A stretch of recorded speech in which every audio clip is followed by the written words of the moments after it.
Ay, nagkamali!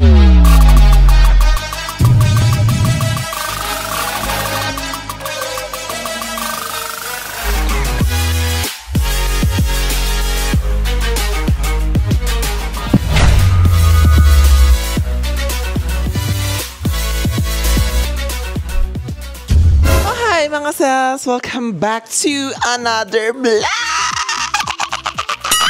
Bakla, nag-upload ka pa after a month or 2 months ba? Isang buwan tayo mahigit na parang hindi pa nag-upload dito sa ating YT Mary. Magko-Q&A video tayo o for maisip na content na ibigay sa inyo dahil kasi wala naman din akong ganap. And lately, medyo busy din talaga ang ate nyo dahil medyo lumalaki na ang eksena ng ating chirirut. Opo, naaaliga ka na po. Puta dito, puta dyan, puta dito sa gilid. Ang hirap palang magkaroon ng business ate, pero super thankful ako at na nagiging maayo. Gawan ko ng paraan kapag may mga aberya at hindi rin ako masyado kakalabas. If lumalabas man ako, hindi ako nakakapag-content kasi ka-join ko lang yung family ko. Timba lang kami, kain lang kami sa ano. Tapos balik work na ulit pag uwi, balik live. Yan lang naging circle ng live ko lately mga sis. Kaya hindi ako nakakapag-upload. Alam ko, mas gusto nyo yung content is yung like galgalan, chururot, rampahan with the bakla. Pansin nyo te, medyo nag-gain na rin ako ng weight for 2 days. Medyo mga sis, tingnan nyo dati ang liit ng katawan. Nangyari sa life natin, no? So, bibigyan ko na lang kayo ng update sa mga nangyari. And, tawag dito, mag-Q&A vlog tayo for today's video. And, tagal ko na rin walang ganun mga sis. And, sasagutin ko yung mga common na tanong nyo sa live, sa mga PM nyo sa akin, sa mga comment section, mga issue, latik-latik. Ang laki ng tinaba ko ngayon, from 60 kilo, naging 75. Yata yung kilo ko for today's video. Nagpapayatan ngayon sa Tirso Kineme na yan. Bakla ako na lang talaga atay naiiwang na ano. Tingnan nyo naman to bilbil ko. Hindi ganito to dati. Q&A ayan sa mga IG Raka. Lagay ako sa mga chururut na ganyan. Naghalo-halo ko na rin sila dito lahat dyan. Hindi ko nasasagutin dito. Alam nyo ba kung may mga isang laging di nawawala sa tanong, kipiret ka na ba? Bakla? SRS ka na ba? Anong hormones? Bakla, hindi na kayo natapos sa ganun. Ano na, kada may Q&A, yung laging tinatanong.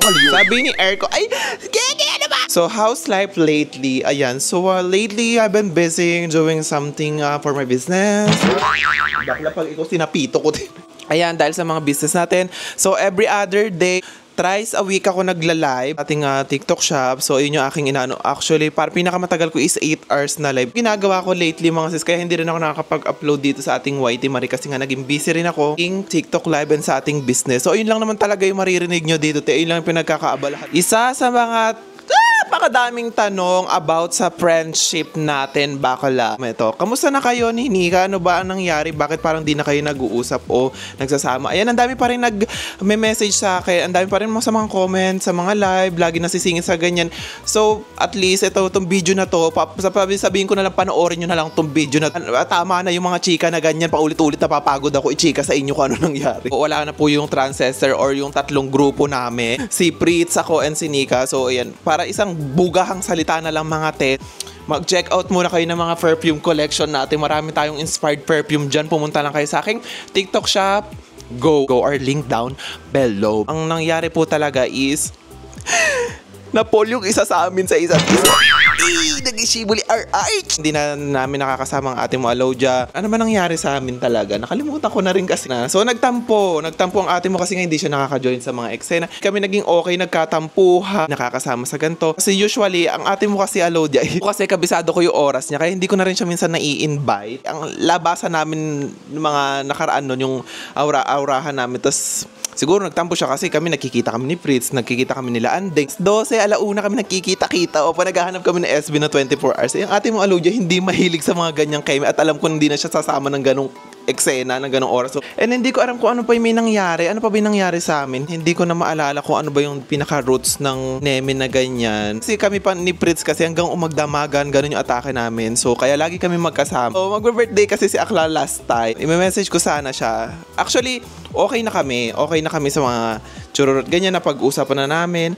Wait lang, ano ba kasi nangyari talaga? Hindi ko rin maalala na eh. Hindi ko na makakalkal masyado kasi nakalimutan ko na kasi move on na te dahil parang magtataon na kaming hindi mga nag-uusap-usap. May message ko ng July kasi alam ko birthday niya something July 28 ba si Bakla? Kasi magkakasunod kami ng birthday. Alam nyo bang July, ate mo Alodia, August, ang ate mo Prit, September ako. Sunod-sunod kami tatlo. Tapos magkakasunod kaming 28, 29, 30. Si Fritz 30, 28, si Akla, si Nika, tapos ako is 29. And ayun, may message ko sa dapat siya noong July, kaso napansin ko, actually alam ko okay kami kasi nag-check out yan si Bakla ng perfume ko, nagko-comment sa live ko, tapos talaga kung wala naman ako nasabi. Ito ate mo aloe rin kasi minsan lakas na kamat eh. Di mo maintindihan din kasi minsan bigla may pipitik. Natatawa na lang ako sa ate mo. Ako kasi deadma lang naman talaga ako sa mga ganong eksena. Bigla akong binalak. Wala akong na-block pala ako ni Akla, ganyan, chururo. And hindi lang ako, oo. Olay, pero siguro pinupukit to si Bakla nung araw na yun nilaro. Eto pa, sabi ko one time magkikita kami nito. Alam nyo kung saan kami nagkita? Kahapon. Kita kami ni Bakla sa GH Mariopo. Kasi nagpunta ako ng GH, pinagawa ko yung Nyay Podcast. Ako sa baba, tapos bigla may lumapit sa akin. Sabi ko, parang naaninag kuminto sa harap ko si Bakla na parang, Che, kamusta? Happy birthday. Si Bakla parang nagulat na lang ako na parang, ano ba yun, te? So, na-expect na makita noon. So, ayan, chika kami na te, na sabi ko ganyan? Mas, ba't binalak mo ko na ganyan, eksena, chururut, ganyan, latika, lang, tampu-tampuhan yung mga bakla. Tama na, yun na yun. Okay naman na ako. Okay naman, wala naman din ako ng tampo. Happy naman ako ngayon. May umalis man sa mga circle of friends ko, okay lang. Kaya ko mag-isa. Pag tumatanda rin naman tayo, alam niyo, pansin niyo yun, mas less yung friends, giging okay, magaan yung pakiramdam kaysa sa marami kang circle ng friends. Basta gets yun na ako, di ba? Yung mga ganong eksena. Hindi na ako katulad nung dati na talagang people pleaser pagdating sa mga talagang parang, kailangan magustuhan ako nito, kailangan magustuhan ko ito. Te, huwag na ako, ayaw nyo na lang din. Lately kasi, mas gusto ko yung parang umaalis ako mag-isa, nagko-copy ako mag-isa, naglalakad, nagwo-walking ako mag-isa. Alam mo yung parang mas priority ko yung mental health, eh. Alam nyo ba, ang dami kong in-unfollow mga content creator, negative vibe, nagpo-post. Kasi ako ganito kasi ako, te. Pag nakakakita ako sa Nyep Biraka, medyo toxic ang mga nagiging eksena talaga dun, te, na to the point na yung mga bakla, kung ano-anong parinig, kung ano-anong warla post, ganyan, te, unfollow kayo sa akin. Nakikita ko nga ganun, mga issue, mga keme, unfollow bakla. Bilis ang pacing, basta may mga negative ako, yung naaapektuhan ako, yung naaapektuhan yung mental health, chururut, bakla, X, unfollow. Kasi gusto ko na lang talaga maging happy-happy kasi lately talaga, kung alam nyo yung roller coaster na emotion, kung pagka-emotion pumipitik kasi nga medyo nape-pressure ako sa mga nangyayari sa buhay-buhay, te. Happy-happy moments lang, opo. Kaya sa IG minsan ako mas madalas nakatambay. Sabi ni The Only Michael J, favorite ice cream, mga Rocky Road, ganyan. Ay, matcha! Matcha ng yung sa McDo, McFlurry matcha. Ayun ako, favorite ko yun. Favorite movie, favorite singer, international. So sa favorite movie, ako more on horror ako eh. So, mga Texas Chainsaw Massacre, Exorcism Kineme. Ayan! Tingnan namin ni Carlo lagi pag day off niya. Yung marathon kami ng mga horror movies. Tapos after nun, hindi singer. Syempre, sino pa ba tayo? Tayo pa ba tayo sa mari mo AG from the East? Aling kay Alec.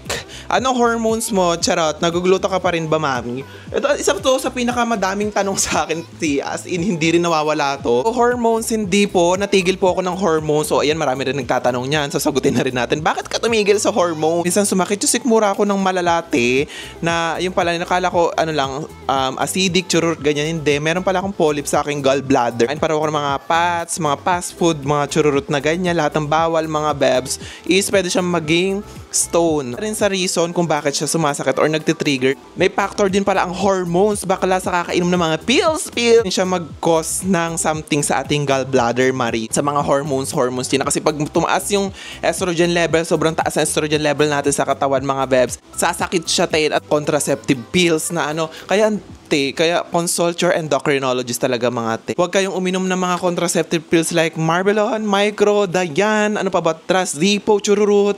Diba? Kung alam nyo, kung OG kayo nanonood ng ating mga kinekok, te, alam nyo yung mga tinitake ko dati ng mga hormones. Ay, tagal-tagal ng panahon ngayon ko siya inaani, te. Kaya wag nyong hayaan na mangyari pa sa inyo yon. Yung mga sumakit-sakit pa, yung mga tagiliran, yung mga abduhan, atay at balon-balonan nyo, te. Consult your doctor, te. Tamang dosage, tamang hormone. Tapos dati kasi, di ba, nagdadayan-dayan ako. Minsan diet, tapos paklak-lak ng mga dayans, tapos kukumbuhan pa ng mga Andrew Court, sa mga ganyan. Ewan ko na lang kung ano mangyayari sa inyo in the future. Kaya wag matigas yung ulo, mga kasi sumunod ka dun ka sa malayo. Charis! And gluta, syempre natigil na rin yung ating gluta kasi 7 months, mga te. Pero magbabalik ako ng mga, actually hindi naman pinagbawal yung gluta sa akin. Wala lang talagang stock na Shiro. Mami Kim, ano nang balak mo sa buhay mo talaga. Tanggal ko sa sistema ko lahat ng iniinom ko in the past 7 months. Hanggang ngayon, Androcor, medyo sumusundot-sundot ako. Pansin nyo, lumaki rin ako. Alam nyo, laki ng tinaba ko, parang magto 20 kilos or 15 kilos na yung tinaba ko dahil napansin ko, nung nag-stop ako ng hormones, is lumala yung pagkalapad ko saka heavy laps or dahil nag-i-stress eating din ako. Sabi ni Mina Sanwickhams, okay lang ba sa'yo makipag-collab with BNT Joben? She has been supporting your business. Oo, sobrang thankful ako kay Mama Joben dahil hindi siya nagpapapaya. Hindi. Ayan, mabait siya si Mama Joben na yung mga eksena sa ganyan, sa mga promo. Laban din siya, support din talaga siya sa business ko. And pag meron ako mga story na malungkot ako, chini-cheer up din ako dyan ni Bakla ni Mami. So, hopefully magkita ulit kami dahil may collab na kami ni Bakla niyan. Minikapan ko siya before, di ko na alam kung anong title ng vlog naman. Basta may content kami before.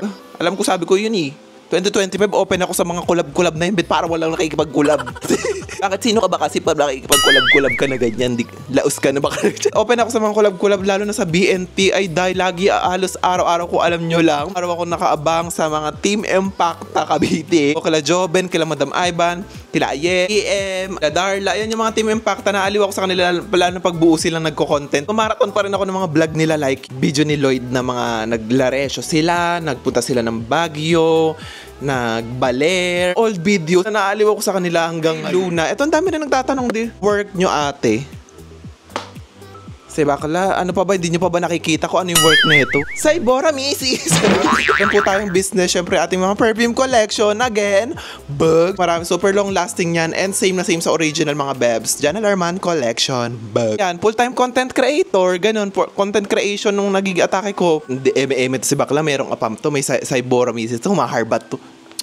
Bakla, ikaw na nagdesisyon sa buhay ko talaga. Paano kung hindi na ako nagkaroon ng business na bumayahin na lang ako ng bumayahing marbat na lang ako. At least, syala na rin ako ganyan. May mga dala na rin ako mga Chanel, Louis Vuitton. Or I'm not against naman sa mga Nyorbatera, mga sisilab ko yung mga yan, mga ate ko. They call me Miss A. So, ano pong scent yung my best compliments sa pabango nyo? Ang lagi kong sinusuot lately na parang ano sa akin is yung Celebrity and Celestia. So, kung mag-amoy Mama Mary, amoy Marian Rivera, yung Atake, mga Celestial. Actually, nagkokombo rin kasi ako sa perfume ko kung minsan halo-halo yan, depende sa mood ko is si Celebrity yung ating inspired sa Paradox. Celestial is inspired sa My Way Intense ni Giorgio Armani. Diyan marami pa akong combo na ginagamit, so parang yan lang kasi lately yung parang taste na peg ko. Gusto nyo marami pang mga tanong sa mga perfume natin mga marami akong content sa TikTok niyan, panoorin nyo na lang kung saan inspired, kung gaano kalong last, mga reviews, mga feedbacks, mga perfume natin basta lahat nasa ano ko yan, nasa TikTok. Galing kay JC Desval, ma'am, gawa ka na ulit ng content about minoxidil, hu. Bakla pag sinikmuraan kita, ewan ko lalo lahaba yung hu mo na ito. Minoxidil, yan, yes, gumagamit ako ulit lately, so parang naka 2 weeks. Bebs, hindi sponsor to. Nabili ko to kay Mami Gels, HRT, ayan sa TikTok. Hormones sa mga ganito. So, balik ako. Di ko alam kung ito yung ginamit ko before. Ay, hindi yung kay Ruby yung gamit ko. Pero ito kasi, parang hindi ko pa siya na-try. Hindi lang na-try, pero itatry ko to kung effective sa akin. Kasi medyo mas mura siya. So, madali siyang i-maintain. Kasi pag nagmi-minoxidil kayo, make sure na maintenance siya. So, kasi pag inintuno siya, gas ulit siya, babalik siya sa dati. So, nagsasabi, ang laki na noo mo dahil sa kakaturok mo ng pili siya. Bakla, hindi mo tumataas lang din kasi hairline ko ngayon. So, papakita ko dito yung picture. Ayan kung gaano kataas yung aking hairline, mga ante. Ulit ako. So, pag kumapal siya, ibig sabihin effective yung product. So, galing kay Prince in your area. Street food vlog. Yes, gusto kong gawin yun. Yun sa Jones Bridge ba yun? Lang kasi lagi natutuloy kasi nga medyo maulan lately. May plano kami. Biglang uulan, bakla. Nagsisimba na lang kami. Ano na yan, yung food trip doon. Dati kasi sa Quiapo, gusto ko rin itry yun. Pero siguro, feeling ko, content ko lang nun is sa TikTok Rakach. Mapapanood nyo pa rin ako. Nagbablog din ako sa TikTok. Galing kay Loves Me Not. Ano po ang pangarap yung dalawa ni Carlo? Actually, marami kaming pangarap. Minsan pag nakahiga kami, pinag-uusapan namin yung gusto namin maging ganito, gusto namin. Pero more on travel kami. Gusto namin mag-travel. Ayan talaga isa sa mga bucket list namin. Mag-travel kami sa mga bansang gusto namin puntahan, mga like Baguio, Boracay. Hindi ko na i-share dito kasi baka may mambarang na naman dyan, di na naman matuloy. And gusto pa namin mag-expand pa ng business. May mga plano rin kaming business, hindi ko na kailangan isa-isahin. So, pag na-push namin siya, makikita nyo lang syempre sa vlog, i-share ko sa inyo. So, may mga plano akong mga business pa na i-open, na gawin, na plano. So, ayan, abangan nyo lang yan. So, galing kay Aaron Acaso, anong wish mo this coming birthday mo? Over naman sa ass. Kala mo naman very good mother. 09, bakla, ayan ang gusto ko. Good health. Ayun lang. Good health. Yun lang, tas may good health, may iba pa ako, good health sa akin, saka sa family ko. Sa business, sana lumago pa siya. And ingatan lang kami sa pang-araw-araw na pamumuhay. Dahil ang dami na rin nangyayari sa mundo, parang pagunaw na rin talaga. Galing kay Ta or TA. Saman po, if I feel left out of place sa barkada namin or left out. Umalis ka, ganun lang naman yun, ganun lang yung buhay. Umalis ka pag may something na napipil mo. Huwag mo na i-push yung sarili mo, Kung ayaw nila sa'yo, go. Love yourself. Kumbaga, explore. May ka magiging kaibigan, marami ka magiging kakilala. Sabi ni Pao Alicart, ano ang sekreto or payo ng isang journaler man para magtagal sa isang relationship? Ay! Ano ba to si Mami? Porket kasi may pakilig daw ngayon kaya mag-a-advise kami ni Carlo, siyempre di naman namin ine-expect yun. Di na ako naghahanap kasi ng jowa. So kusa lang siyang dumating. So feeling ko pag gano'n yung kusang dumarating, yung hindi mo ine-expect, yun yung para sa'yo. Opo. Hanap ka ng hanap na ganyan, mapupunta ka pa sa maling tao. So, advice ko lang, enjoy the moment. Loyalty, nandyan. Communication, yan yung importante talaga sa relationship, mga Usap kayo kung ano yung mali, kung ano yung kineme. So, ayun lang. Sana nagustuhan nyo tong vlog natin. So, comment down below kung ano pang gusto nyong content yung gawin natin. Namiss ko yung mag-vlog. Gusto ko naman next time is may mga kasama naman ako. Alam nyo yun, mabuhay natin ulit tong channel natin. Enjoy kayo dito sa ating vlog, sa ating Q&A vlog. So, please do support my business, mga perfume collection. And I'm so happy, giging satisfied. At pinagpagurang ko yan, mga sis, yung aking perfume collection vlog. Thank you guys for watching and see you to my next video. Bye!